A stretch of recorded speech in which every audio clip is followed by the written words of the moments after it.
Hello, everyone. Welcome to the Boston Tea Party Podcast, part of the All Day Football Show. I'm your host, Jackson Kellogg, and this week is episode 11. Last week was technically episode 11, but I trashed it because, like I've mentioned in the last couple videos, my audio didn't record, so I just ended up trashing it. So anyways, if you guys enjoyed this, be sure to leave a like and subscribe if you aren't already. It would be greatly appreciated. Now getting on to the episode. Topics of the day will be predictions and analysis for Week 11. We are at the Houston Texans, as well as transactions from the past week. So getting right into my analysis. So they will be on the road against the 2-7 Houston Texans. Deshaun Watson, he was my MVP pick going into this year, but clearly hasn't been up to those standards, partially due to the issues of Houston as a team itself. That defense has been absolutely horrible for them all year. It took a couple games for the receivers to get on rapport with Watson, and the running game isn't the greatest in itself either. So when you look at the Patriots side, this game is going to come down to offensive consistency. So the offense didn't look too bad last week for once, There were still some missteps here and there, but overall Cam Newton played an above average. He played like an average above average game. Jakobi Meyers played a good game. Damien Harris played a good game. So as long as the offense can continue that consistency, this should be a nice, easy win. But we'll get into the win in a second. Jakobi Meyers and Damien Harris are developing to be two stars on this Patriots team. Harris has had in six starts, it's either 6 starts or 6 games in his career. I forget which the exact stat was. He has 3 100-yard games. He's been a beast when given the workload. And Jakobi Meyers has lit up the stat sheet since being made a starter a couple weeks ago. He's had a 100-yard game already. He's been an issue for opposing secondaries to deal with. I forget how many receptions he had, but somewhere around 67 yards last week against a Ravens team where in that weather, watching how the Ravens couldn't catch any balls, the fact that Jakobi Meyers was a good showing for him. And then, so as long as you continue these skill positions, their growth, you have Onwenu coming in who's being great. That means we most likely can get rid of Tooney in the offseason. Justin Herron played well when he played in, so we might be able to get rid of Marcus Cannon. On the defensive side, Terez Hall. So we'll get into the defensive front rotation in a bit. But Terez Hall, when in 2 games these last 2 weeks, has played well, which is why he's being made a full-time starter, or not a full-time starter, but he's being signed off the practice squad. He's not just a lift up. If Uche develops, Duggar, these are just guys from this draft. And then you look at previous drafts, Isaiah Wynn's developed well. Sony Michel's been kind of iffy, inconsistent. Juwan Williams, when put into limited roles, has played fairly well. The young core is coming. It just has to develop a little faster, and it's not coming where people expected it to. A lot of people at this point were hoping that Devin Asiasi and Dalton Keene would be, the next best tight end duo by this time, but they haven't. They're both on injured reserve and have done next to nothing this season. But then you have day 3, 6th round pick Onwenu and 7th round pick Justin Herron, who, when they had to start, have been 2 of the best offensive linemen in the league this year.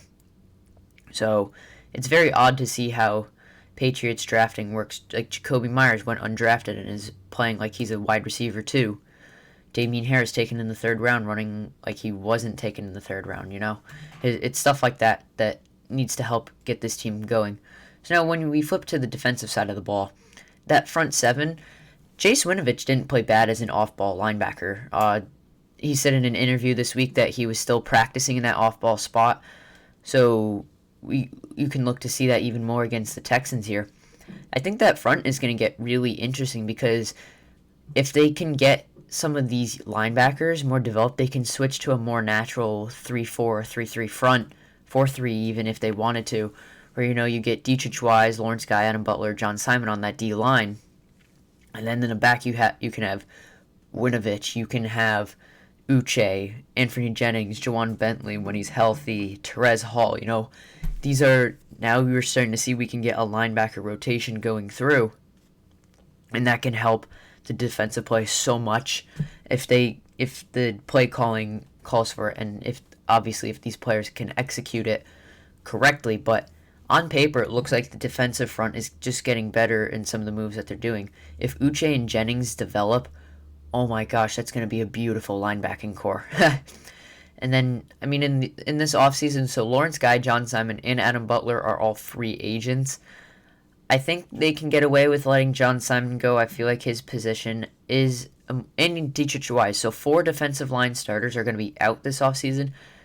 I think it's time to let Simon go. He's getting older. I feel like you can get, it would be good to sign Lawrence Guy on the cheap, maybe Adam Butler and Dietrich Wise, but they're going to need an overhaul at that spot, in my opinion, because other than Lawrence Guy, that D-line is filled with pass rushers. They're not run stoppers. We need run-stopping D-tackles like we had with Vince Wilfork, Richard Seymour, those guys who could play on the D-line and get that dirty work done in the trenches. We don't really have that right now, which is why opposing teams run the ball over with us. So my prediction for this game is going to be that the Patriots win 27-17 with Damian Harris and Jacoby Myers combining for over 200 total yards. And J.C. Jackson is going to continue his interception streak with getting his 6th interception. So Deshaun Watson, they're going to have a tough time against this Patriots defense because the Houston doesn't have the greatest rushing attack anyway, so that benefits in the Patriots' favor. Anytime they try to run outside, they're just going to get stopped by our edge guys. Their offensive line isn't very good as a whole, so that helps out our pass rushers. Winovich is going to be able to get to Watson pretty easily. They're going to have to play some good contain for Watson's scrambling ability is underrated. He is very good about getting out and making plays when needed, so I wouldn't be surprised if we play a little bit of spy. Duggar played great in a spy role last week. I don't like it when teams play spy with a linebacker for a mobile quarterback because linebackers not be able to keep up with that quarterback. You need a defensive back, and Duggar played great in that role. I think even Adrian Phillips would be able to do well in that spot as well. Speaking of that, in the secondary, I think if Stephon Gilmore is healthy and does play, I think it's time to pull J-Mac out of the starting role. J.C. Jackson has more than earned his starting position. Stephon Gilmore you can still throw as a shutdown corner on wide receiver 1s, and J.C. Jackson does fairly well on wide receiver 2s. So that's a good combination right there that I think would work out for them very well. And then switching back to the offensive side, I think what's going to work best for the Patriots is, just they're going to throw a fullback on every play, go 21 personnel, leave Myers, and then rotate your second receiver, whether it's Harry, Olszewski, pound that ball because the Houston rush defense has been one of the worst in the league. It's going to be nice. Get some RPOs in there, play action. This is going to be the perfect game to establish what Cam Newton can do as a passer. If he needs to play action like Tannehill does, if he could actually throw the ball as a complement to the passing game or to the rushing game. I want to see passing Cam Newton in this game because we've seen rushing Cam Newton and we know what he can do within the red zone, but I want to see what Cam Newton can still do as a passer because this is still an evaluation year. Cam Newton is still on a 1-year contract. They still have to establish whether he is the quarterback of the short future or not. So I do see this being a good, easy win for the Patriots. The last time I saw Vegas had them as 2.5-point underdogs. So if you bet on those Patriots, bet high because you're going to get a very nice return as all they'll have to do is win by 3 points and you'll get your fair share.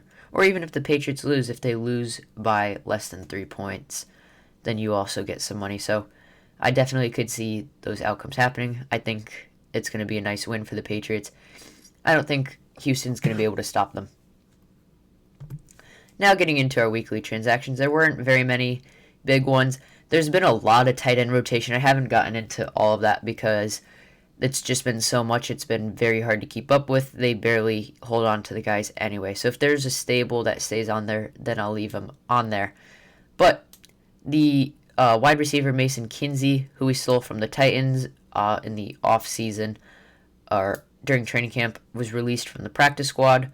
I didn't list it on here, but I'm pretty sure quarterback Jake Dolgallo was re-signed to the practice squad after being released for a bit. And for this game, there are possible injured reserve returns of Justin Herron and Sony Michel. So, anyways, guys, thank you so much for watching. If you enjoyed, be sure to like and subscribe. It would be very helpful trying to grow this channel.